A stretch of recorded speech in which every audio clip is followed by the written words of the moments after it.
Magandang umaga ho sa inyong lahat. At pakibati po ang inyong katabi, magandang umaga. Good morning.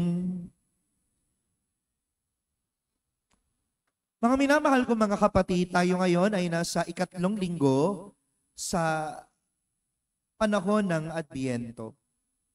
At mga kapatid, kita naman po natin na sa loob ng isang taon, 2 beses yung makikitang pari na nakakulay rosas. Una, ngayon, ikatlong linggo ng Adbyento o tinatawag nating Gaudete Sunday at ang ika-4 na linggo ng Kwaresma na tinatawag naman nating Laetares Sunday. Ang Gaudete ngayon at ang Laetare sa ika-4 na linggo ng Kwaresma ay parehas na nangangahulugang magalak, magsaya, magdiwang, dahil papalapit na si Jesus ang kaligtasan. Kaya nga mga minamahal ko mga kapatid, tunay naman talaga na malapit na, literal. Bukas, pasisimulan na natin, actually mamaya sa mga chapels, 15 to 23, pero bukas, ang Misa de Gallo, ay alas 4 ng madaling araw, pasisimulan natin. At ngayon, December 15, ibig sabihin, 10 araw na lang, Pasko na. Diba? Parang ayaw niyo pang dumating kasi puro palabas, no? Dahil marami siguro kayong inaanak. No? Nung sinabi kong 10 araw na lang, parang hindi maipinta yung mukha niyo eh. Kung magiging masaya kayo o magiging malungkot dahil maraming pupunta sa inyong mga bata para mamasko. Pag yung pagtataguan na. Mga minamahal ko mga kapatid, tunay tayong maging masaya. Ngunit, tulad ng sinabi natin ng mga nagdaan, ano ba ang ideya ng mga tao para maging masaya? In every actions, in every decisions that na ginagawa natin, wala tayong ibang hinahangad kundi ang maging masaya. Kaya mo nga ginagawa eh. Kaya mo nga pinipili ang desisyon na ito kasi ang akala mo at ang tingin mo, ito yung makapagpapasaya sa iyo. Hindi ka naman gagawa ng ikakalungkot mo. Hindi ka naman gagawa ng ikakaiyak mo. Kaya natin ginagawa at pinipili ang desisyon na ito kasi ang alam natin ito ang makapagpapasaya sa atin. At yun yung minsang pagkakamali ng mga tao. Hindi lahat ng akala mo, yun talaga ang makapagpapasaya sa iyo. Marami sa mga tao ngayon, walang ibang hinangad kundi ang magkapera. Wala namang masama doon. Pero yung sobra, yung umiikot na yung buhay mo para lang magkapera, ang pera'y nauubos. Pangalawa, marami sa mga tao ngayon, gustong magpaganda, magpagwapo. Wala ring masama doon. Pero yung sobra, na akala mo yun na yung makakapagbigay sa inyo ng halaga. Para lang mahalin ka, kailangan mo magparetokit, baguhin yung sarili mo. Maraming ginugugol ang mga tao ngayon sa make-up. Minsan nga, kalahati pa ng sahod eh. Para lang sa mga rejuve at skincare. Diba? Walang masama, wag lang sobra.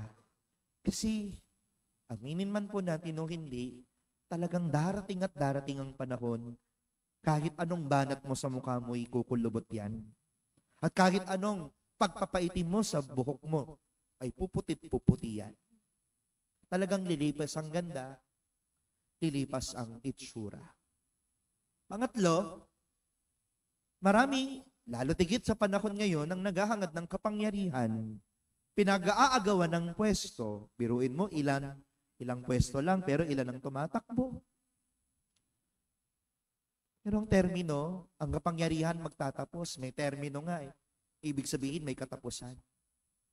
Ganun din, marami sa panahon ngayon, gustong sumikat, nagbablog, at kung ano-ano pang mga ginagawa sa social media. Kaya nga mga minamahal ko mga kapatid, lahat naman ng ito darating at darating sa panahon na malalaos kahit gaano pa kasikat ang isang tao.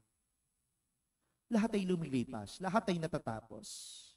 Ito yung mga bagay na akala natin na makapagpapasaya sa atin. Pero ano bang sinasabi ng mabuting balita para tayo'y tunay na maging masaya? Una, ibinibigay sa atin ang halimbawa ni San Juan Bautista. Sabi ng gospel, nananabik ang mga tao sa pagdating ng Mesiyas at ang akala ng marami ay si Juan Bautista na ang kanilang inihintay. Ibig sabihin, si San Juan Bautista tinitingala, pinaparangalan, gusto nang gawing Mesiyas at sambahin siya. Pero ano ang naging ugali ni Juan Bautista sa kabila ng mga papuri?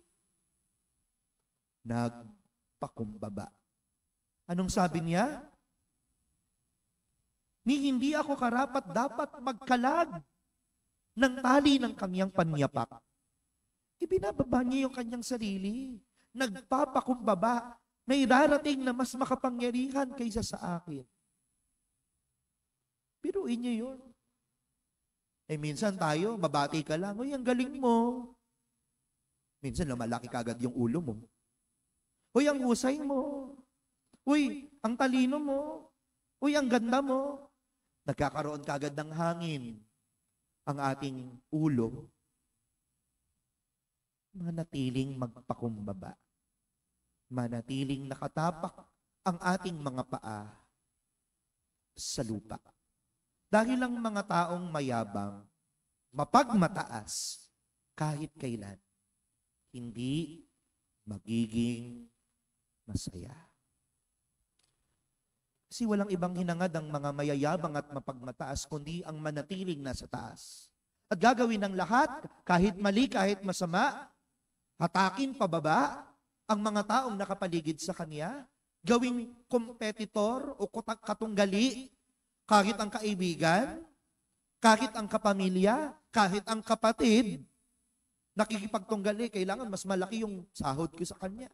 Kailangan mas mataas ang marating ko sa kanya. Ginagawang kompetitor o katunggali ang mga taong nakapaligid. Ang mga taong ito, di magiging masaya. Dahil kahit anong pangtaas, marirealize niya, ako lang pala ang nanditong nag-iisa. At pag yan ay bumagsak, mentras sa mas mataas, mas masakit. Kaya kahit kailan, hindi magiging masaya ang mga taong mapagmataas at ang mga taong mayayabang. Pangalawa, mga minamahal ko mga kapatid, sinabi sa mabuting balita, kung mayroon kang 2 baro, bigyan mo ng isa ang wala. Gayon din ang gawin mo kapag mayroon kang pagkain. Mga kapatid, ang akala ng maraming tao, katulad ng sinabi natin kanina, ang makapagpapasaya sa kanya ay ang kayamanan ng mundo. Kabig ng kabig, pundar ng pundar. Katulad ng sinabi natin nung nakaraan, kakaipon mo, baka singilin ka ng kalusugan mo. At baka mamaya, kulang pa yung inipon mo pang paggamot dahil sa sobrang stress at pagkayod mo sa buhay. Dahil sa hulit-huli, hindi naman lahat ng mayaman masaya. Amen? Tingnan niyo yung mga mayayaman, anong ginagawa? Walang mapaglagyan, anong ginagawa? Nagpapataas ng bakod. Bakit nagpapataas ang bakod? Dahil natatakot na manakawan ang kung anong meron sila. Bakit hindi mo yan ibahagi? Bakit hindi mo yan bigay?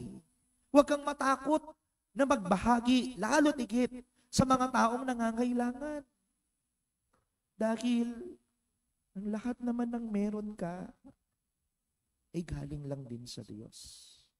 At walang kaparis, walang katumbas, it's priceless na makita mo yung ngiti at tuwa sa mukha ng mga taong nabibigyan mo at natutulungan. Yung simpleng matangitian ka, yung simpleng mapasalamatan ka, walang kaparis yun eh. Napakasarap matulog, napakasarap kumain na alam mong hindi ka nagkulang sa kapwa mo na nangangailangan. Eh, tandaan natin ha, ang lahat ng bagay ay lumilipas. Pera, yaman, kapangyarihan, itsura, katanyagan, lahat ng ito'y natatapos. Pero yung galak, yung joy, yung tuwa, na hindi mapapalitan ng kahit na ano, ay matatagpuan kung ikaw ay magpapakumbaba at ikaw ay magbabahagi at magiging daluyan ng biyaya ng Diyos. Lalo tigit sa mga kapwa natin na nangangailangan.